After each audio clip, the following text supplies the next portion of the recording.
और the RIMS के doctor Umesh Prasad की यूनिट में भर्ती एक मरीज कोरोना पॉजिटिव मिला है, जिसके बाद डॉक्टर उमेश समेत उनके वार्ड के डॉक्टरों और स्वास्थ्य कर्मियों को क्वारंटीन कर दिया गया है। लेकिन कोर्ट के आदेश पर पेइंग वार्ड में भर्ती लालू प्रसाद का इलाज डॉक्टर उमेश प्रसाद ही कर रहे हैं। ऐसे में लालू प्रसाद पर भी संक्रमण का खतरा बढ़ गया है। हालांकि रिम्स निदेशक ने लालू पर कोरोना के खतरे से इनकार किया है।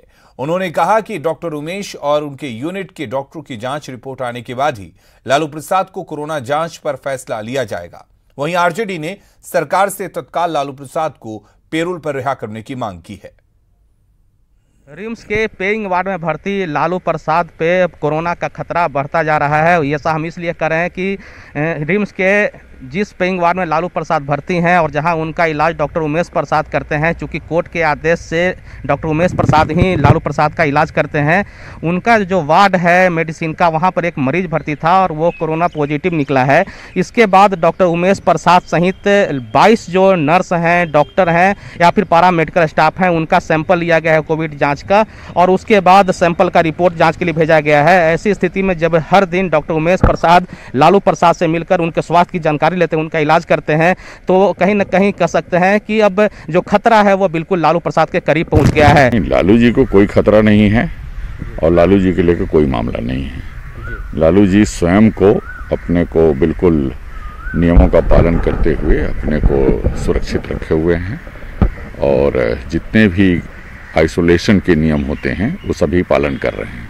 अगर उमेश प्रसाद जी के साथ या उमेश प्रसाद जी के साथ जाने वाले, उनके कमरे में जाने वाले अगर कोई जूनियर डॉक्टर या स्टाफ संक्रमित पाया जाएगा तो ऐसी स्थिति में डॉक्टरों की अगर राय होगी, ट्रीटिंग यूनिट की राय होगी, तो लालू प्रसाद जी अगर तैयार होंगे तो उनका भी जांच करा लिया जाएगा। कोई बड़ी चीज़ नहीं है किसी का जांच कराना। हमारे राष्ट्रीय अध्यक्ष माननीय लालू यादव जी का खतरा और बढ़ गया है, इसीलिए माननीय झारखंड के मुख्यमंत्री माननीय हेमंत सोरेन जी से मेरा अपील है कि अविलंब इनको पेरोल पर रिहा किया जाए और आज ही रिहा किया जाए। कैमरामैन मनोज के साथ उपेंद्र, न्यूज 18 रांची।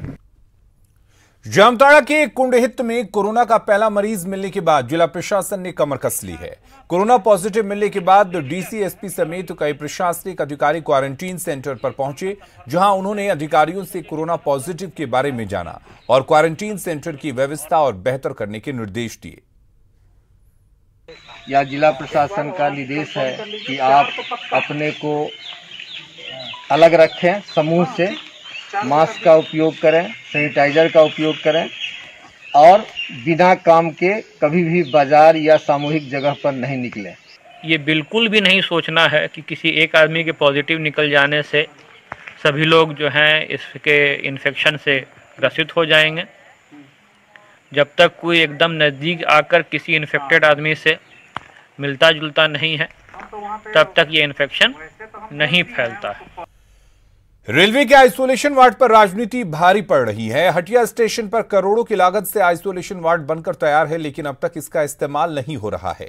रेलवे और राज्य सरकार में तालमेल के अभाव में रेलवे का आइसोलेशन वार्ड यूं ही पड़ा हुआ है।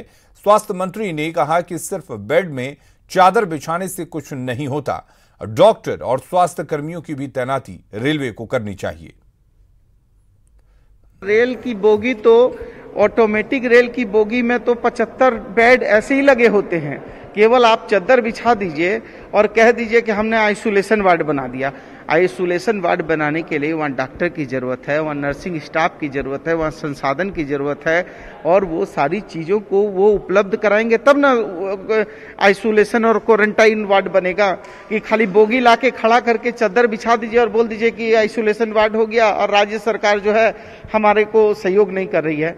आप ही बताइए कि उनको डॉक्टर प्रोवाइड करना चाहिए, उसको सामग्री प्रोवाइड करनी चाहिए, बताना चाहिए कि इस हमने रेल का जो है ये बोगी में हमने वेंटिलेटर मशीन लगा दिया है, थर्मो स्कैनर लगा दिया है, रहने की व्यवस्था कर दी है, खाने की व्यवस्था कर दी है, डॉक्टर की व्यवस्था कर दी है, नर्सिंग स्टाफ की व्यवस्था कर दी है।